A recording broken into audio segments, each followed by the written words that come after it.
Nah, hadir kita pada malam ini untuk sama-sama kita dapat membaca surah Al-Mulk dan surah As-Sajdah.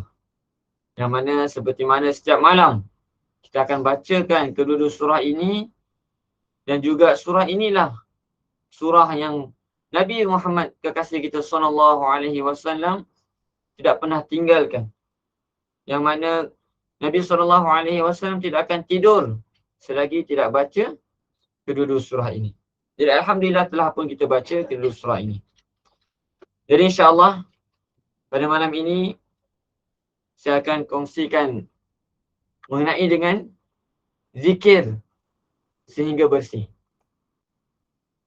Jadi Allah Subhanahu wa taala berfirman dalam Al-Quran, "Uzkurullaha dzikran katsira." Dalam satu hadis Nabi SAW bersabda, diriwayatkan oleh Abu Sa'id Khudri, "Aksiru dzikrallah hatta yaqulu majnun." Jadi tuan-tuan dan puan-puan yang dikasihi oleh Allah Subhanahu wa taala, Allah Subhanahu wa taala adalah Tuhan kepada seluruh makhluk. Tetapi malangnya ramai makhluk, banyak makhluk Allah Subhanahu wa taala tidak selalu mengingati Allah Subhanahu wa taala. Sedangkan dalam Al-Quran yang saya telah bacakan tadi, "Uzkurullaha dzikran katsira." Berzikirlah, ingatlah Allah Subhanahu wa taala dengan ingat yang banyak. Ataupun bahasa Arab dia, zikirlah pada Allah Subhanahu wa taala dengan zikir yang banyak. Sehingga kan dalam satu hadis Nabi Muhammad sallallahu alaihi wasallam telah bersabda, yang mafhum dia, perbanyakkanlah zikir sehingga mereka berkata bahawa kamu adalah gila. Inilah dia tuan-tuan yang puan-puan dikasihi oleh Allah Subhanahu wa taala. Zikir yang hari ini kita baca selepas sembahyang, zikir yang kita baca waktu pagi, zikir yang kita baca waktu petang sebelum kita tidur. Inilah satu zikir yang mana Allah telah ditetapkan sebagai satu amalan. Tetapi maksud zikir yang sebenarnya, tuan-tuan dan puan-puan yang dirahmati Allah Subhanahu wa taala, maksud zikir sebenarnya macam mana kita boleh mengingati Allah Subhanahu wa taala di dalam setiap masa dan keadaan. Setiap masa di waktu pagi, waktu tengah hari, waktu petang, waktu malam, sebelum tidur. Dan dalam setiap keadaan. Dalam keadaan kita senang, dalam keadaan kita susah, dalam keadaan gelap, dalam keadaan terang, dalam keadaan orang nampak, dalam keadaan orang tidak nampak, dalam keadaan kuat ataupun dalam keadaan perlahan. Ini adalah semua keadaan yang perlu kita selalu zikir pada Allah Subhanahu wa taala. Inilah yang dimaksudkan oleh Nabi Muhammad sallallahu alaihi wasallam, perbanyakkanlah zikir, perbanyakkanlah ingat Allah Subhanahu wa taala sehingga mereka mengatakan kamu gila. Hari ini orang kita terlalu malu untuk berzikir di setiap masa dan keadaan. Kadang-kadang bila masuk kereta, kita nak berzikir tetapi kita rasa malu. Nanti orang kata kita ni bajet-bajet wali. Ataupun orang kata, relaxlah dalam kereta, takkan nak zikir juga. Tetapi tuan-tuan dan puan-puan yang dirahmati Allah Subhanahu wa taala, zikir ni tidak kira tempat. Bahkan ada yang katakan kalau zikir dalam kereta nanti orang kata kita ni riak, menunjuk. Kalau kita tengah tunggu makanan, kita tengah order makanan, kita berzikir, orang kata menunjuk pula. Tidak. Inilah yang dimaksudkan. Sehingga mereka kata kamu gila. Kerana apa? Inilah dia yang Allah Subhanahu wa taala inginkan. Uzkurullaha dzikran katsira.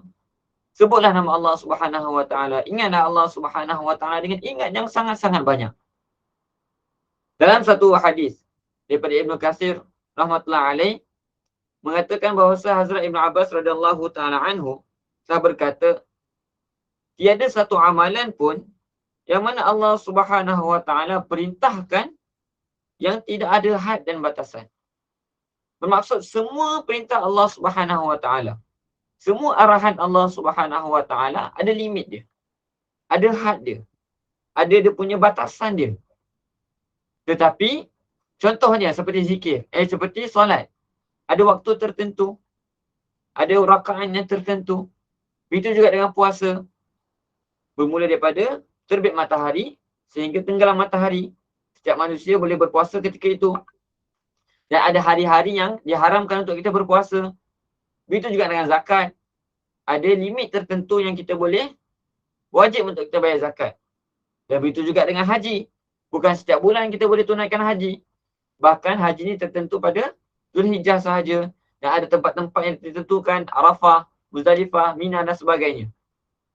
Tetapi mengenai dengan zikir, tidak ada limit yang Allah Subhanahu Wa Taala tetapkan.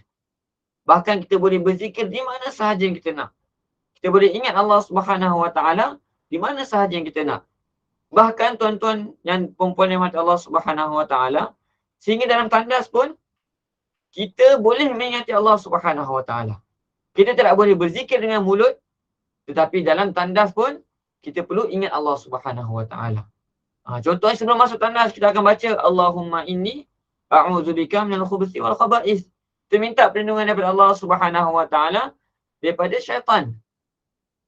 Daripada kekotoran dia, kekejian syaitan. Ini bermaksud sebelum masuk tandas pun kita akan mengingati Allah Subhanahu Wa Taala. Dan ketika keluar tandas, kita akan minta ampun dengan Allah Subhanahu Wa Taala. Ghufranakal hamdulillahilladzi azhaba 'anil adza wa 'afani. Jadi tuan-tuan dan puan-puan Allah Subhanahu Wa Taala, zikir ni adalah satu amalan yang mana tiada batas dia. Tiada had dia. Kita boleh berzikir di mana sahaja yang kita nak. Berapa banyak sahaja yang kita nak. Inilah dia zikir yang Nabi SAW maksudkan, iaitu zikirlah sehingga mereka kata kamu gila. Jadi kesempatan pada malam ini, saya nak berkongsi satu kisah mengenai dengan seorang sahabat yang bernama Abdullah Zulbajdain radhiyallahu taala anhu. Jadi Sayyidina Abdullah Zulbajdain ni adalah satu orang sahabat yang yatim daripada kecil lagi. Dan ketika dia membesar, dia telah memeluk Islam tanpa pengetahuan kedua ibu bapa dia. Inilah dia, seorang sahabat Abdullah Zulbajdain. Dia tinggal bersama dengan bapa saudaranya. Jadi kerana keluarganya terlalu benci dengan dia, keluarganya terlalu tak suka kerana Abdullah Zulbajdain ni telah masuk Islam, maka keluarganya telah tanggalkan pakaian dia dan telah halau dia keluar daripada rumah. Tetapi tuan-tuan dan puan-puan yang dirahmati Allah Subhanahu Wa Taala, walaupun begitu rupa sekali, dia tetap masih ada seorang ibu. Ibunya kasih sayang terhadap anak ni tidak ada batas dia. Memang sangat-sangat sayang. Macam mana buruk pun anak tu, seorang ibu ni pasti akan terlalu sayang kepada anak dia.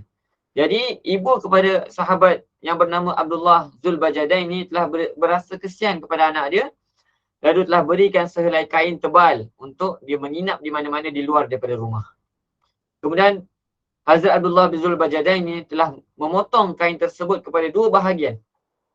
Satu bahagian dibuat tutup untuk bahagian bawah badan dia, dan sebahagian lagi telah buat tutup kepada badan dia.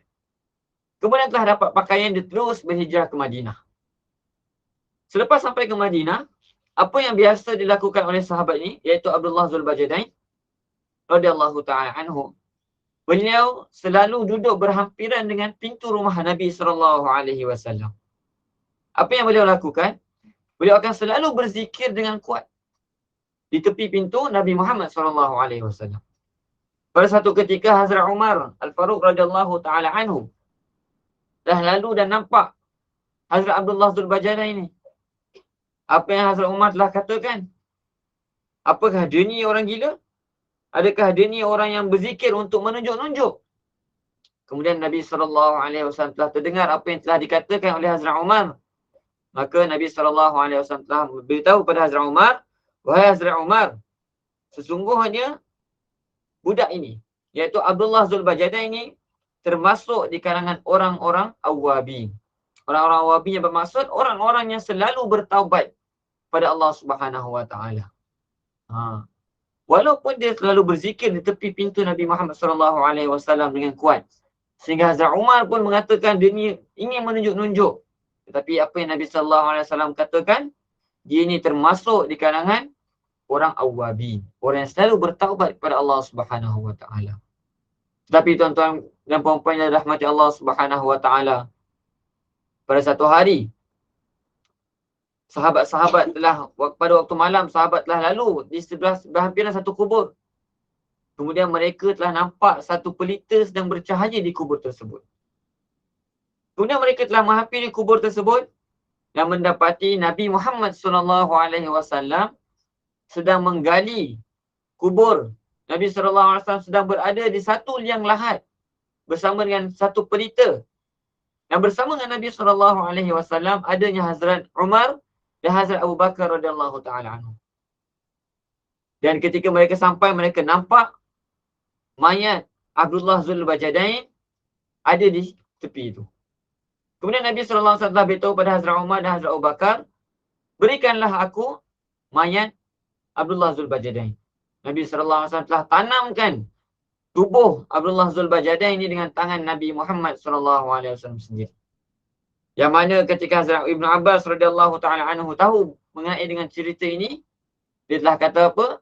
Alangkah baiknya jikalau akulah mayat itu. Jadi inilah dia pengajaran tuan-tuan dan puan-puan yang rahmati Allah Subhanahu wa taala daripada kisah ini, bahawasanya satu orang yang memeluk Islam telah diusir oleh keluarga dia sendiri tanpa pakaian, telah berhijrah ke Madinah, duduk bersama Nabi Muhammad SAW, selalu berzikir dengan zikir yang kuat di tepi pintu Nabi Muhammad SAW. Sehingga kan Hazrat Umar sendiri mengatakan bahawa dia ni berzikir untuk menunjuk-nunjuk. Tetapi telah dibantah oleh Nabi SAW dengan mengatakan bahawa sebenarnya dia ni termasuk di kalangan orang awabin. Dan lihat bagaimana pengebumian beliau, tuan-tuan dan puan-puan yang dirahmati Allah Subhanahu wa taala. Nabi SAW sendiri yang mengebumikan beliau dengan tangan Nabi SAW. Jadi itulah dia yang terdapat daripada malam ini, iaitu jangan berhenti berzikir. Berzikirlah sehingga bersih segala dosa-dosa kita.